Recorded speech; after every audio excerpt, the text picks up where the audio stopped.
ಈಗ ನಮ್ಮ ನಾಡಿನ ಧೀಮಂತ ರಾಜಕೀಯ ಧುರೀಣರಾದಂತಹ ಸನ್ಮಾನ್ಯ ಶ್ರೀ ಎಚ್ ಡಿ ದೇವೇಗೌಡರ ನುಡಿಗಳನ್ನ ಕೇಳೋಣ. ಬಹು ಕಡೆ ನಾವು ಅವರ ಭಾಷಣವನ್ನ ಕೇಳಿರ್ತೀವಿ, ಆದ್ರೆ ಅಟಲ್ ಪುರಸ್ಕಾರಕ್ಕೆ ಭಾಜನರಾಗಿ ಪ್ರಶಸ್ತಿಯನ್ನು ಸ್ವೀಕರಿಸಿದ ತರುವಾಯ ಕೇಳುವಂತಹ ಭಾಷಣ ಬಹಳ ವಿಶೇಷ. ದೇವೇಗೌಡಜಿ.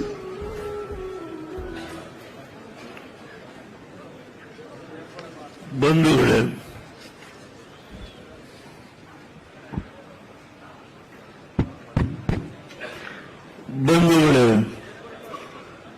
ನಾಡಪ್ರಭು ಕೆಂಪೇಗೌಡರ ವೇದಿಕೆ, ಈ ವೇದಿಕೆಯ ಮುಖಾಂತರ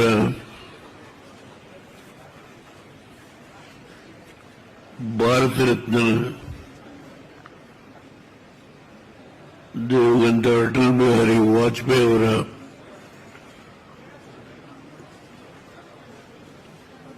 ನೂರು ವರ್ಷದ ಅವರು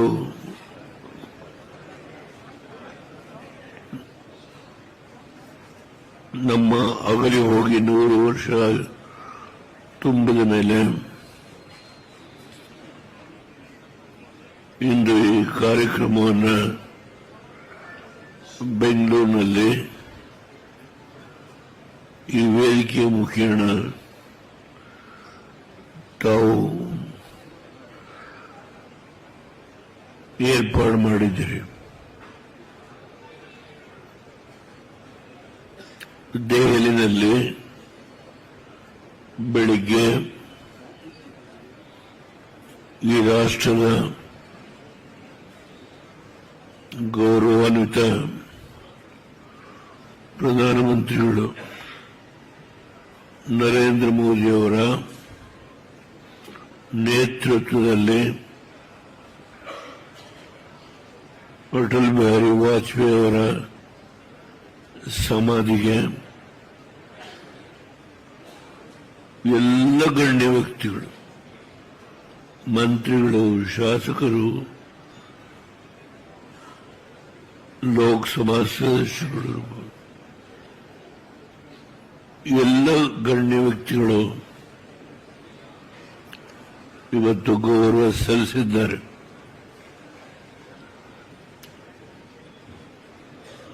ಭಾರತೀಯ ಜನತಾ ಪಾರ್ಟಿಯ ಅಧ್ಯಕ್ಷರಾದ ನಡ್ಡಾ ಅವರ ಮನೆಯಲ್ಲಿ ಆ ಕಾರ್ಯಕ್ರಮ ಆದಮೇಲೆ ಎಲ್ಲರೂ ಸೇರಿ ಬಹುಶಃ ಪರಸ್ಪರ ವಿಷಯಗಳನ್ನು ಅಲ್ಲಿ ಪಕ್ಷದ ಬಗ್ಗೆ, ಅಟಲ್ ಬಿಹಾರಿ ವಾಜಪೇಯಿ ಅವರ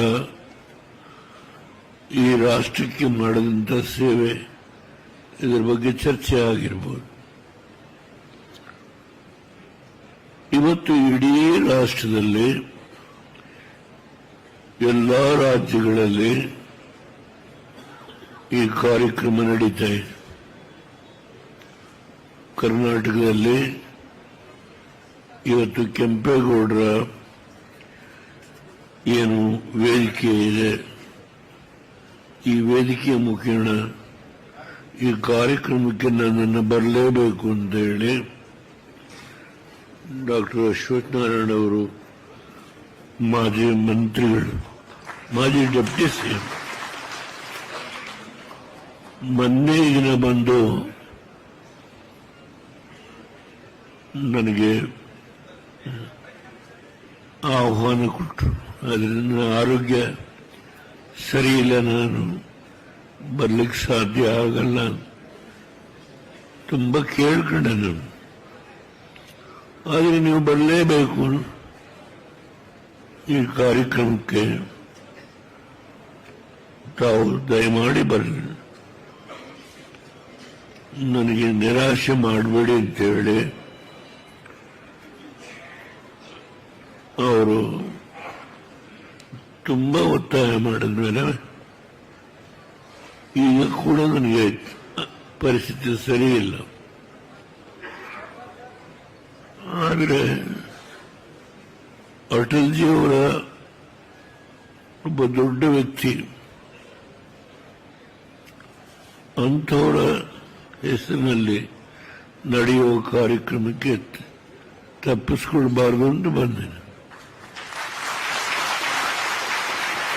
ನಾನು ಹೆಚ್ಚು ಮಾತನಾಡಲಿಕ್ಕೆ ಹೋಗಲ್ಲ.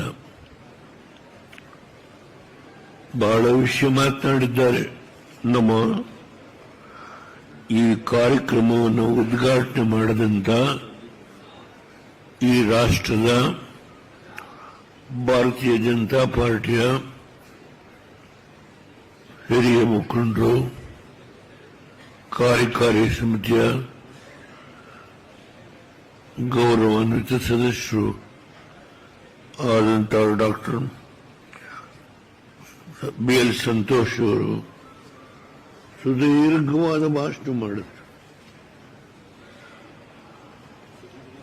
ನಾನು 1 ಗಂಟೆಗಿಂತ ಹೆಚ್ಚು ನೀವು ಮಾತನಾಡಿದ್ರಿ ಅಂತ ನಾನು ಭಾವಿಸ್ತೇನೆ. ಎಲ್ಲ ವಿಷಯಗಳನ್ನ ಪ್ರಜಾಪ್ರಭುತ್ವದ ಬಗ್ಗೆ, ಅಂಬೇಡ್ಕರ್ ಅವರ ಬಗ್ಗೆ, ನಮ್ಮ ಎದುರು ಪಕ್ಷದವರು ಕಾಂಗ್ರೆಸ್ ಏನು ಅನವಶ್ಯಕವಾಗಿ ಅಪಾರ್ಥ ಮಾಡುವ ಹಿನ್ನೆಲೆಯಲ್ಲಿ ಭಾರತೀಯ ಜನತಾ ಪಾರ್ಟಿಯ ಬಗ್ಗೆ ಟೀಕೆ ಮಾಡ್ತಾರೆ. ಎಲ್ಲ ವಿಷಯಗಳನ್ನ ವಾಜಪೇಯಿ ಅವರು ಏನೇನು ಮಾಡಿದ್ರು, ಯಾವ್ಯಾವ ಸಮಾಜಕ್ಕೆ ಯಾವ್ಯಾವ ಸನ್ನಿವೇಶದಲ್ಲಿ ಪರಿಶಿಷ್ಟ ಸಮಾಜಕ್ಕೆ ಇರಬಹುದು, ಪರಿಶಿಷ್ಟ ವರ್ಗಕ್ಕೆ ಇರಬಹುದು, ಹಿಂದುಳಿದ ವರ್ಗಕ್ಕಿರಬಹುದು, ಅವರ ಕೊಡುಗೆ ಏನು ಅನ್ನೋದನ್ನು ನೀವು ಎಳೆ ಎಳೆಯಾಗಿ ಬಿಡಿಸಿ ಮಾತನಾಡಿ. ನಾನು ಪ್ರತಿಯೊಂದು ಕೇಳಿಸ್ತೇನೆ. ನನಗೆ ವಿಷಯ ಗೊತ್ತಿದೆ. ನಾನು ಆಳುವ ಪಕ್ಷದಲ್ಲಿದ್ದಾಗ ಅವರು ವಿರೋಧ ಪಕ್ಷದ ನಾಯಕರಾಗಿದ್ದರು. ಎಂಥ ಘಟನೆ ನನ್ನ ಜೀವನದಲ್ಲಿ ನಾನು ಪ್ರಧಾನಮಂತ್ರಿ ಆಗ್ತೀನಿ ಅಂತ ಹೇಳಿ ಮನಸ್ಸಿನಲ್ಲೂ ನಾನು ಯೋಚನೆ ಮಾಡಿದವನಲ್ಲ. ನಾನು ಸತ್ಯಾಂಶವನ್ನ ಹೇಳಬೇಕು. ಇದು ದೇವತಾ ಸಭೆ, ನಾನೆಂದೂ ಯೋಚನೆ ಮಾಡಿದೆನು. ಆದರೆ 13 ದಿವಸ ವಾಜಪೇಯಿ ಅವರಿದ್ದರು. ಆಗ ನಡೆದ ರಾಜಕೀಯ ಘಟನೆ ಗೊತ್ತು ನನಗೆ. ಅದಾದ ಮೇಲೆ 13 ಪಕ್ಷಗಳು ಸೇರಿ ರೂಢಿಯಾಗಿದೆ. ಅವರು 13 ದಿನ ಇದ್ರು. 13 ಪಕ್ಷ ಸೇರಿ ಒಂದು ಯುನೈಟೆಡ್ ಫ್ರಂಟ್ ಅಂತ ಮಾಡಿ ನನ್ನನ್ನ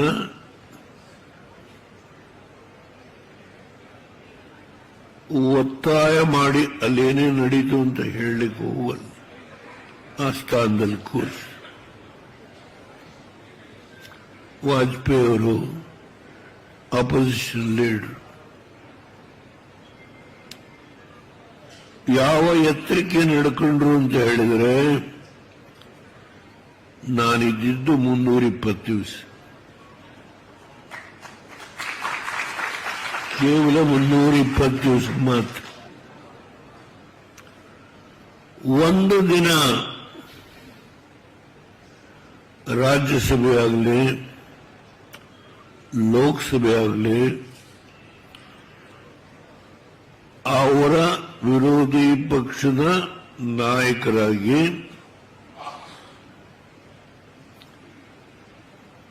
ಹೇಗೆ ಆ ಒಂದು ಸಂಸ್ಥೆಗಳ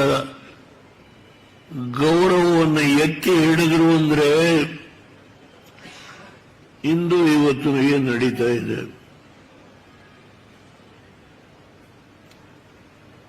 ಪ್ರಜಾಪ್ರಭುತ್ವದ ಹೆಸರಿನಲ್ಲಿ ನಮ್ಮ ಎದುರು ಪಕ್ಷದವರು ಹೇಗೆ ನಡ್ಕೊಳ್ತಾ ಇದ್ದಾರೆ. ರಾಷ್ಟ್ರದ 145 ಕೋಟಿ ಜನ ತಲೆ ತಗ್ಗಿಸಬೇಕು, ಆ ರೀತಿ ನಡ್ಕೊಳ್ತಾ ಇದ್ದಾರೆ ಇವತ್ತು ನಮ್ಮ ಎದುರಾಳಿ ಕಾಂಗ್ರೆಸ್. ಗೃಹ ಮಂತ್ರಿಗಳು ಶಾ ಅವರ ಭಾಷಣವನ್ನ ನಾನು ರಾಜ್ಯಸಭೆಯಲ್ಲಿ ಕೂತು ಕೇಳಿದೆ. ಅದನ್ನ ತಿರುಚಿ ಅದರ ಬಗ್ಗೆ ಅಪಪ್ರಚಾರ ಮಾಡತಕ್ಕಂಥ ಕೆಲಸ ಮಾಡ್ತಾ ಇದ್ದಾರೆ. ನಾನು ತುಂಬಾ ವಿಷಯ ಮಾತನಾಡಬಹುದು. ವಾಜಪೇಯಿ ಅವರು ವಿರೋಧಿ ಪಕ್ಷದ ನಾಯಕರಾಗಿ ಬೆಂಗಳೂರಿಗೆ ಅವರು ಬಂದಾಗ ನಾನು ವಿರೋಧಿ ಪಕ್ಷ ನಾಯಕ. ಆಗ ಅವರು ಪಕ್ಷದ ಸಂಘಟನೆಗೆ ರಾಷ್ಟ್ರಾದ್ಯಂತ ಅವರು ಅದ್ವಾನಿಯವರು ಪ್ರಚಾರದ ಕಾರ್ಯಕ್ರಮ ಮಾಡ್ತಾ ಇದ್ರು. ನಾನು ವಿರೋಧ ಪಕ್ಷದ ನಾಯಕ. ಅವ್ರ ಭಾಷಣ ಕೇಳಬೇಕು ಅನ್ನೋ ಆಸೆ ನನಗೆ. ನಾನು ಕಾರಲ್ಲಿ ಹೋಗಿ ಕೂತ್ಕೊಂಡು ಅವ್ರ ಭಾಷಣ ಕೇಳಿವೆ.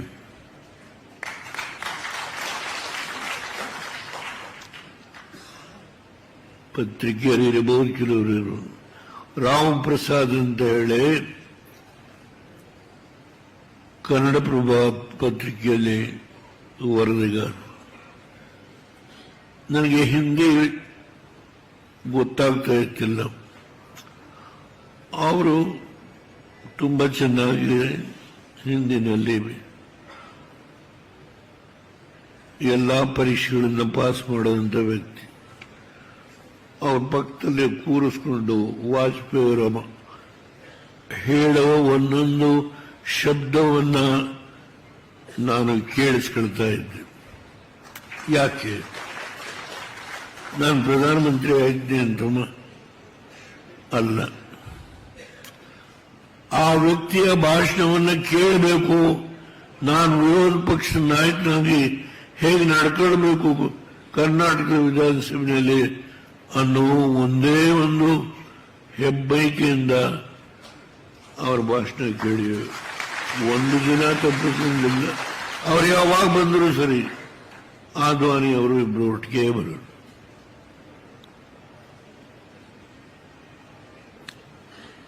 ಎರಡು ಪಕ್ಷ ಪಾರ್ಲಿಮೆಂಟ್ಗೆ ಗೆದ್ರು. ಎರಡು ಪಕ್ಷದಿಂದ 186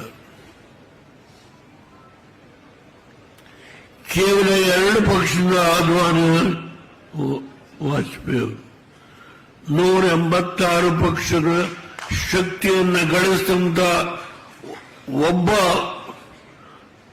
ನಾಯಕ. ಆ ಮುಂಚೂಣಿಯಲ್ಲಿ ಭಾರತ ರತ್ನವನ್ನ ಪಡೆದಂತ ಮಹಾನುಭಾವ ವಾಜಪೇಯಿ ಅವರು.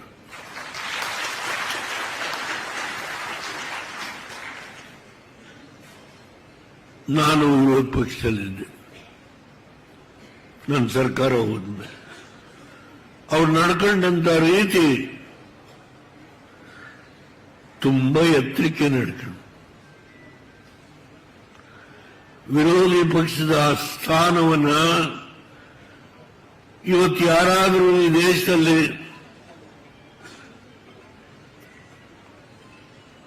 ಓದಬೇಕು, ಅವರು ವಿರೋಧ ಪಕ್ಷದ ನಾಯಕರಾಗಿ ಹೇಗೆ ಹಿಂದಿಯಲ್ಲಿ ಅವರಿಗೆ ಪ್ರಭುತ್ವ sir,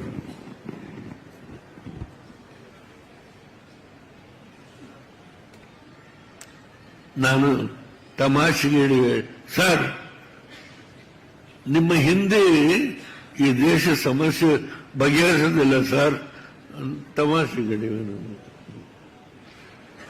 is A great man.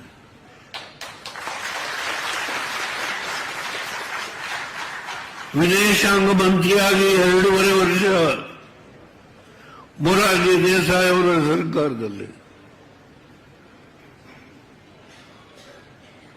ದೇಶಕ್ಕೆ ಶಕ್ತಿಯನ್ನ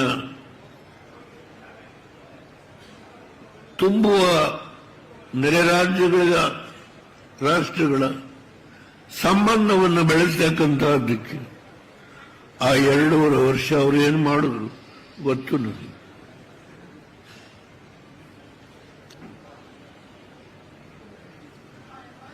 ಹದಿಮೂರು ತಿಂಗಳು ಮಂತ್ರಿ ಆಗಿರುವ 13 ವರ್ಷ ಒಂದ್ಸಾರಿ, 13 ತಿಂಗಳು ಒಂದು ಹೋಟೆಲ್ ಸೋತು.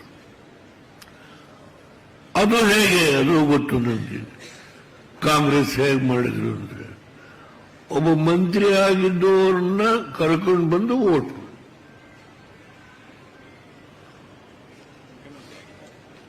ಸರ್, ಮುಖ್ಯಮಂತ್ರಿ ಆಗಿದ್ದು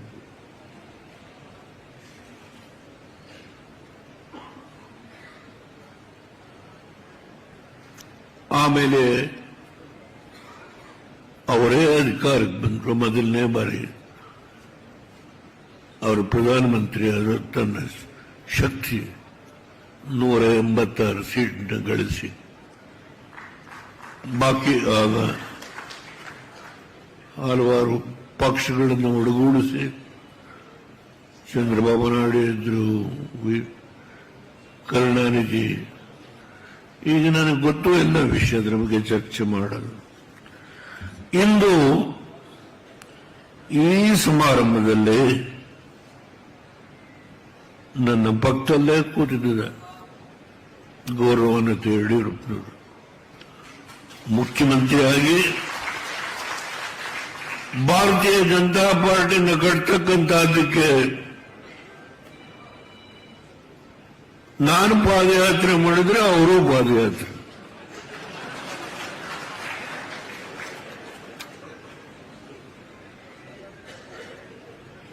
ನಾನು ತುಂಬಾ ಮಾತಾಡ್ಬೋದು, ನನ್ನ ಪರಿಸ್ಥಿತಿ ಚೆನ್ನಾಗಿಲ್ಲ, ಸ್ವಲ್ಪ ಏರುಪೇರು ಆಗುತ್ತೆ ನನ್ನ ಆರೋಗ್ಯ.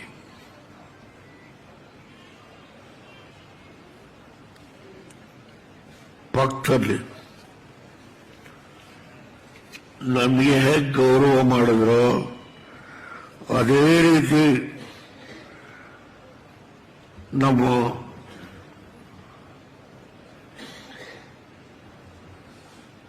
ಮದನ್ ಗೋಪಾಲ್ ಸರ್, ನಿಮ್ಮ ಬಗ್ಗೆ ಹೆಚ್ಚು ಮಾತನಾಡಲಿಕ್ಕೆ ನನಗೆ ಆರೋಗ್ಯ ಸರಿ. ನೀವು ಬಹಳ ಎತ್ತರಕ್ಕೆ ಬೆಳೆದಂಥವ. ಇಲ್ಲಿ ಡಾಕ್ಟರ್ ತಿಮ್ಮೇಗೌಡರು ನನ್ನ ಸೌಭಾಗ್ಯ. ನಿಮ್ಮಗಳ ಮಧ್ಯೆ ಕೂರಿಸಿ ನನಗೆ ಇವತ್ತು ಗೌರವ ಮಾಡಿದ್ದೀರಿ. ಇದು ನನ್ನ ಸೌಭಾಗ್ಯ. ಅಶ್ವಥ್ ನಾರಾಯಣ್, ಹಠ ಮಾಡಿದೆಯಪ್ಪ, ಹಠ ಮಾಡಿದೆ ಬರಲೇಬೇಕು ಅಂತ.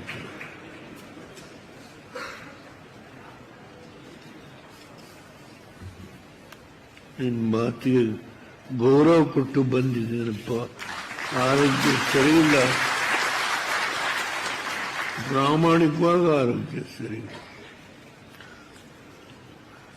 ಇವತ್ತು ಈ ವೇದಿಕೆಯಲ್ಲಿ ಚೆಲುವಾದಿ ನಾರಾಯಣ ಸ್ವಾಮಿ ಅವರಿದ್ದಾರೆ, ನಮ್ಮ ಕೃಷ್ಣೇಗೌಡರು ಪುಣ್ಯಾತ್ಮ ಕೃಷ್ಣೇಗೌಡರಿದ್ದಾರೆ,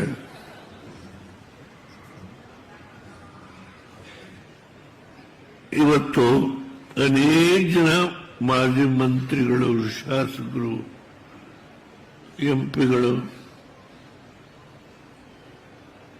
ಅನೇಕ ಜನ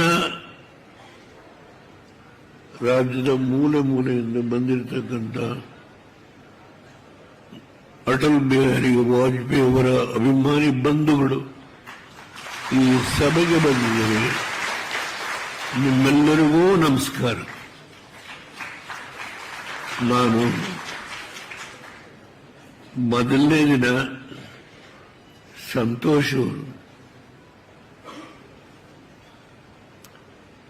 ಅವರು ಯಾವುದೇ ಅಧಿಕಾರಕ್ಕೆ ಆಸೆ ಪಟ್ಟು ನಾನು ಕೇಂದ್ರದಲ್ಲಿ ಮಂತ್ರಿ ಆಗಬೇಕು, ರಾಜ್ಯದಲ್ಲಿ ಮುಖ್ಯಮಂತ್ರಿ ಮಂತ್ರಿ, ಅಧಿಕಾರಕ್ಕೆ ಆಸೆಯನ್ನ ಪಡೆದನೆ ಪಕ್ಷವನ್ನು ಕಟ್ಟಲಿ ಸದೃಢವಾಗಿ ಬೆಳೆಸಬೇಕು ಅಂತಕ್ಕಂಥ ಒಂದು ಛಲ, ಹಠ. ನಾನು ಮೊದಲನೇ ದಿನ ಇವತ್ತು ನಿಮ್ಮ ಭಾಷಣ ಕೇಳಿದೆ.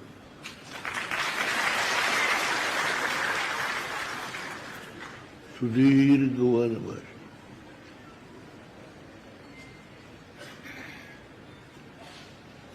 ಪ್ರತಿಯೊಂದು ವಿಷಯ ಮಾಧ್ಯಮದಲ್ಲಿ ಎಷ್ಟು ತಗೊಂಡು ಹೋಗ್ತಾರೋ ಗೊತ್ತಿಲ್ಲ. ದೃಷ್ಟಿ ಮಾಧ್ಯಮ ಸ್ನೇಹಿತರಿದ್ದಾರೆ, ವಿನಂತಿ ಮಾಡ್ತೀನಿ. ಪ್ರಜಾಪ್ರಭುತ್ವ ಬಗ್ಗೆ ಏನು ನಮ್ಮ ಎದುರಾಳಿಗಳು ನರೇಂದ್ರ ಮೋದಿ ಅವರ ಬಗ್ಗೆ ಮಾತನಾಡ್ತಾರೆ, ಶಾ ಅವರ ಬಗ್ಗೆ ಮಾತನಾಡ್ತಾರೆ.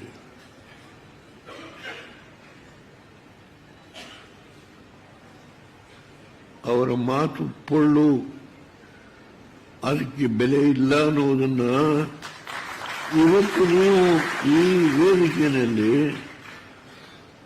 ರಾಜ್ಯದ ಜನತೆಯ ಮನಮುಟ್ಟುವಂತೆ ಇವತ್ತು ಅಟಲ್ ಬಿಹಾರಿ ವಾಜಪೇಯಿ ಅವರ ಈ 100 ವರ್ಷದ ಈ ಕಾರ್ಯಕ್ರಮದಲ್ಲಿ ತಾವು ಎಲ್ಲ ವಿಷಯಗಳ ಬಗ್ಗೆಯೂ ಎದುರಾಳಿಗಳಿಗೆ ಉತ್ತರ ಕೊಟ್ಟಿದ್ದಾರೆ.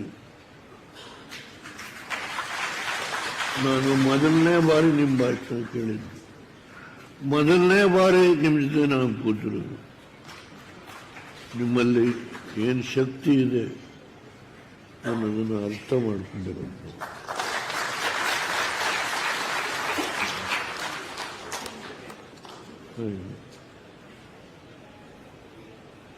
ಇಂಗ್ಲಿಷ್ ಮಾತಾಡಕ್ಕೆ ಹೋಗಲ್ಲ. ನಾನು ತುಂಬಾ ಆಭಾರಿ. ಅಟಲ್ ಬಿಹಾರಿ ವಾಜಪೇಯಿ ಅವ್ರನ್ನ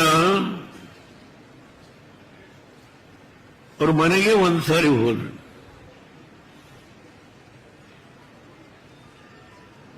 ಯಾವಾಗ ಅವ್ರ ಅಧಿಕಾರ ಕಳ್ಕೊಂಡ್ಮೇಲೆ.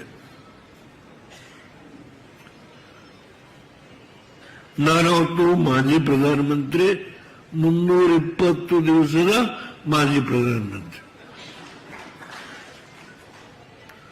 ಒಂದು ಬುಕೆ ತಗೊಂಡೋದೆ. ಯಾಕೆ ಹೀಗೆ ಮಾಡಿದ್ರಿ ಅಂದ್ರು. ಸರ್, ನೀವು ಈ ದೇಶವನ್ನ ವಿಶ್ವದಲ್ಲಿ ಭಾರತದ ರಾಷ್ಟ್ರ ಅದರ ಗೌರವವನ್ನು ಎತ್ತಿ ಹಿಡಿದಿದ್ದಾರೆ. ನಾನು ಮಾಜಿ ಪ್ರಧಾನಮಂತ್ರಿ ಇರಬಹುದು, ಆದರೆ ನಾನು ನೀವೇನು ಯಾವ ಎತ್ತರಕ್ಕೆ ತೆಗೆದುಕೊಂಡು ಹೋಗಿದ್ರಿ ದೇಶದ ಘನತೆಯನ್ನ, ನನ್ನ ಕಾಲದಲ್ಲಿ ಅಷ್ಟು ಮಾಡಲಿಕ್ಕೆ ಆಗಲಿಲ್ಲ. ನನಗೆ ಏನೋ ಕಿಂಚಿತ್ತು ಈ ರಾಷ್ಟ್ರಕ್ಕೆ ಒಬ್ಬ ರೈತನ ಮಗನಾಗಿ ಮಾಡಿರ್ಬೋದು. ನಾವು ಅದರ ಬಗ್ಗೆ ಹೇಳಲಿಕ್ಕೆ ಹೋಗಲ್ಲ.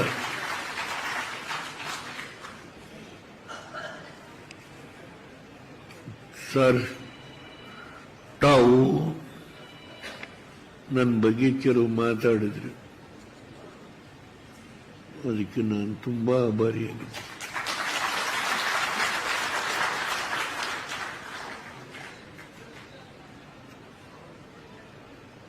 ಕೊನೆಯ ಒಂದು ಶಬ್ದ, ಒಬ್ಬ ರೈತನ ಮಗನಾಗಿ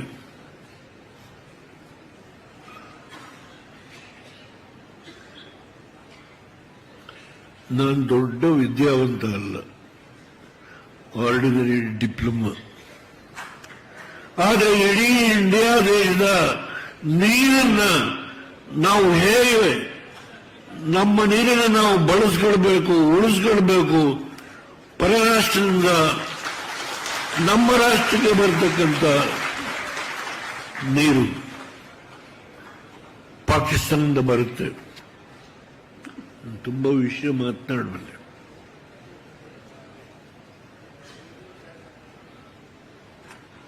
ಯಾವ ನೀರಾವರಿ ಯೋಜನೆಗಳು ಈ ದೇಶದಲ್ಲಿ ಯಾವ ಹಂತದಲ್ಲಿ ನಿಂತಿದ್ದು ನಾನು ಅಧಿಕಾರ ವಹಿಸಿಕೊಂಡಾಗ ಅದಕ್ಕೆ ಚಾಲನೆ ಕೊಟ್ಟಿದ್ದು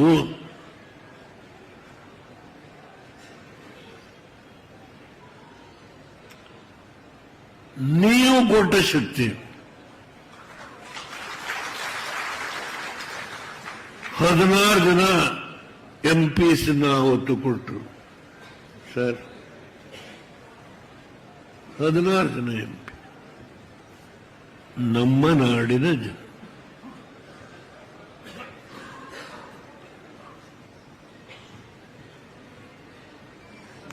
ಯಾವಾಗಲಾದರೂ ಸಮಯ ಸಿಕ್ಕಿದ್ರೆ ಸರ್ ಹೋಗಿ ತೆಹರಿ ಡ್ಯಾಮ್ ನೋಡಿ, ಬ್ರಹ್ಮಪುತ್ರ, ಗಂಗಾ, ಯಮುನಾ 3 ನದಿಗಳನ್ನ ಒಟ್ಟುಗೂಡಿಸಿ ಫೌಂಡೇಶನ್ ಹಾಕಿದ್ದಾರೆ.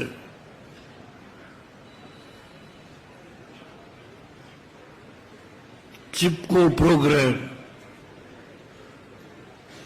ಸುಂದರ್ಲಾಲ್ ಬಹುಗುಣ. ಯಾರು ಹೋಗ್ಲಿಕ್ಕೆ ಬಿಟ್ಟಿಲ್ಲ. Nobody can step in. No, ಇಂಗ್ಲಿಷಲ್ಲಿ ಒಂದು ಮಾತಾಡಿದ್ರೆ ತಪ್ಪಾಯ್ತು. ಯಾರು ಆ ಭೂಮಿ ಮೇಲೆ ಕಾಲಿಡಕ್ಕೆ ಬಿಡಲಿಲ್ಲ.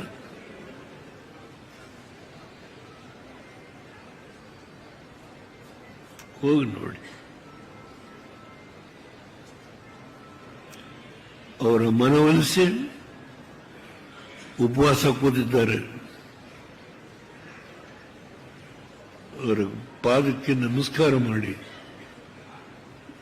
ಅವರಿಗೆ ನಿಂಬೆಹಣ್ಣಿನ ಜ್ಯೂಸನ್ನು ಕುಡಿಸಿ, ನಾನು ಈ ಜನದ ಸಂರಕ್ಷಣೆಯನ್ನು ಮಾಡ್ತೇನೆ, ನನಗೆ ಗೊತ್ತಿದೆ ಏನು ಮಾಡಬೇಕು. ಕಾರ್ಯಕ್ರಮ ಪ್ರಾರಂಭ ಮಾಡಿದೆ. ಇವತ್ತು ಕೇದಾರನಾಥಕ್ಕೆ ಹೋಗ್ತಕ್ಕಂಥ ರಸ್ತೆ ಎಷ್ಟೊಂದು ಆಘಾತ ಉಂಟಾಗಿದೆ ಸರ್, ತಮಗೆ ಗೊತ್ತಿದೆ. ಈ ಡ್ಯಾಮ್ ನಾವು ಮಾಡೋಕ್ಕೆ ತೀರ್ಮಾನ ಮಾಡಿದೆ. ಇಂಜಿನಿಯರಿಂಗ್ ಡಿಸೈನ್ ಮತ್ತೊಂದು, ಒಂದು ಸಣ್ಣ ಕಲ್ಲು ಉಳ್ಳಿ ಬಿದ್ದಿಲ್ಲ ಇವತ್ತವರೆಗೆ. 28 ವರ್ಷ ಆಯ್ತು.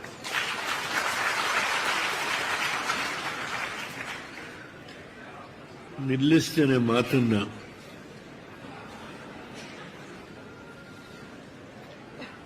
ಮುನ್ನೂರಿಪ್ಪತ್ತು ದಿವಸದ ಪ್ರಧಾನಮಂತ್ರಿ ನಾನು. ಹೆಮ್ಮೆ ನನಗಿವತ್ತು.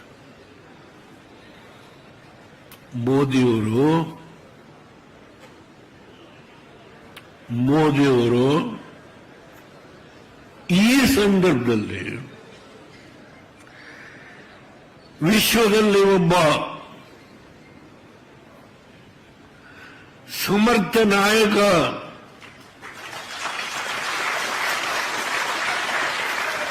ಇಡೀ ವಿಶ್ವದಲ್ಲಿ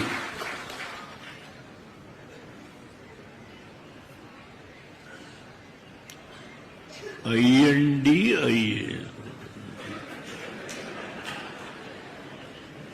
ಯಾರಿದ್ದಾರೆ?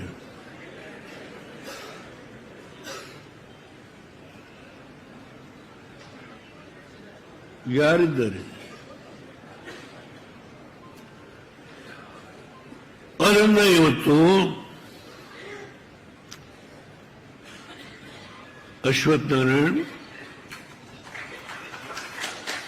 ನೀವೆಲ್ಲ ಸೇರಿ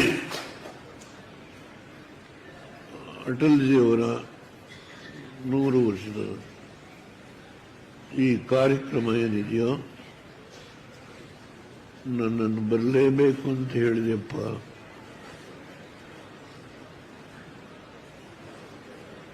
ಬಂದಿದ್ದೇನೆ, 4 ಮಾತಾಡಿದ್ದೇನೆ.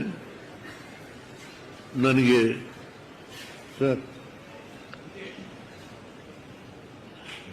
ಎ.ಜಿ. ರಾಮಚಂದ್ರ ಅವರಿಗೆ ನನ್ನ ಗುರುಗಳು.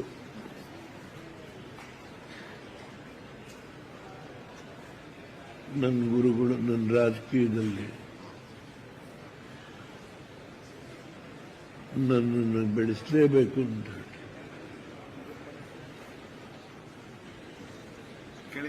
ಅವರನ್ನ ನಿಮ್ಮ ರೂಪದಲ್ಲಿ ನೆನೆಸ್ಕೊಂಡು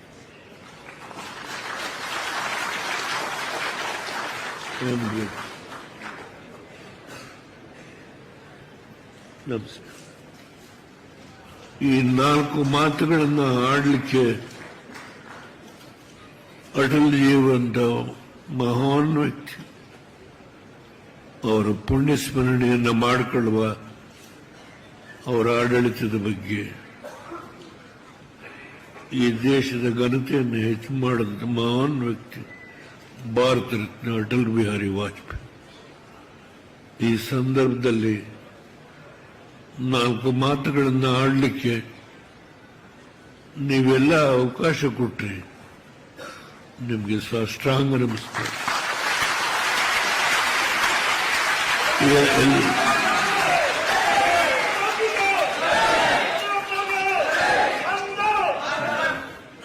ನಾನು ಜೈ ಹಿಂದ್ ಹೇಳಲಿಲ್ಲ, ಜೈ ಭಾರತ್ ಹೇಳಲಿಲ್ಲ.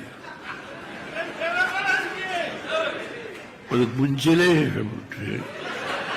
ಅದರಿಂದ ಆ ಮಾತುಗಳನ್ನು ಹೇಳಿ ನಿಮ್ಮೆಲ್ಲರಿಗೂ ನಮಸ್ಕಾರ ಮಾಡಿ ನನ್ನ ಮಾತನ್ನು ಮುಗಿಸ್ತೀನಿ.